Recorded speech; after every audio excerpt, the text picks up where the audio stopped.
Welcome to BBC International News. First I will tell you the news title and then the details. Great news, Israel is preparing to attack northern Gaza again. Breaking news, Israel probably broke international law with U.S. weapons. Update news, Iran will change its nuclear policy, Khamenei's advisor warns.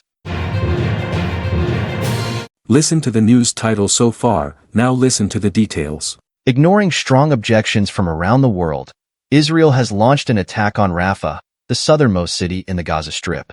More than 100,000 Palestinians from the entire Gaza Strip have taken refuge in this Rafah bordering Egypt.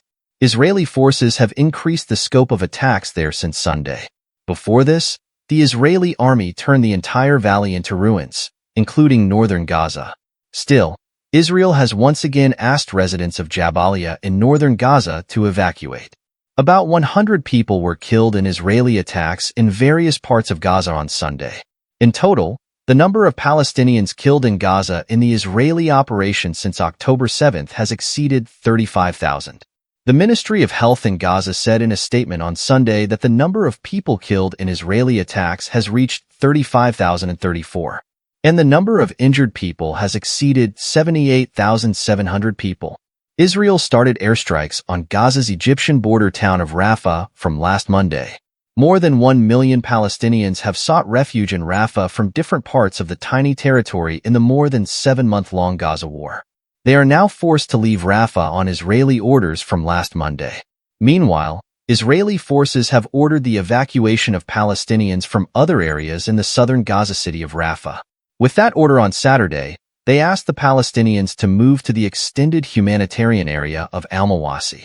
Israeli forces have recently ordered Palestinians to evacuate areas of the Rafah, including the city center.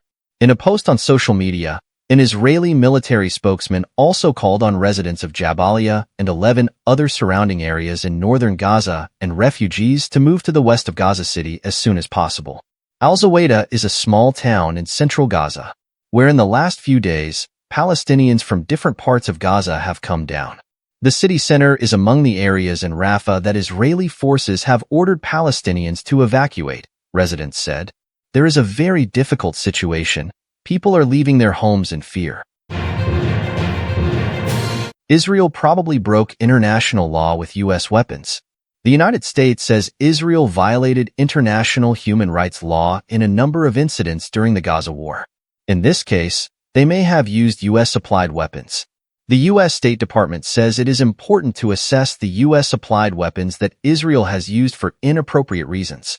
However, the U.S. State Department says they do not have detailed information on the extent to which they have used it. The report was presented to Congress on Friday.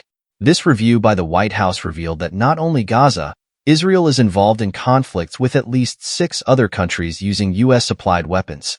The report directly criticized some Israeli operations in Gaza, but did not directly address whether the Israeli Defense Forces violated international law there.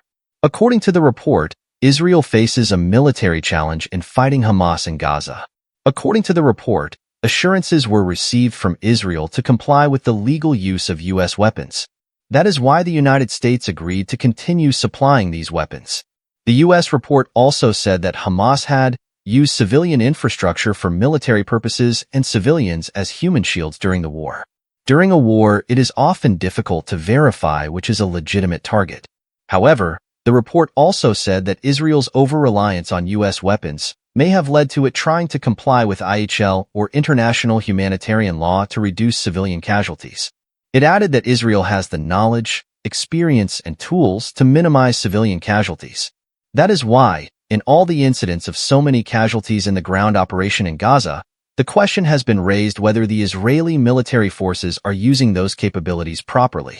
According to the report, the United Nations and international humanitarian agencies have described Israel's efforts to reduce civilian casualties as ineffective and inadequate. The U.S. State Department also noted that Israel did not fully cooperate with U.S. efforts to maximize humanitarian aid to Gaza in the first months of the war. That's why the situation has gradually worsened. However, the U.S. report also revealed that Israel is not currently intercepting or blocking vehicles carrying humanitarian aid to Gaza. Iran will change its nuclear policy, Khamenei's advisor warns. Kamal Karaji, an advisor to Iran's supreme leader Ayatollah Ali Khamenei, has signaled a change in Iran's nuclear policy. He gave this indication in the context of rising tensions with Israel. He said, if Iran's existence is perceived to be threatened by Israel, then Iran will change its nuclear policy.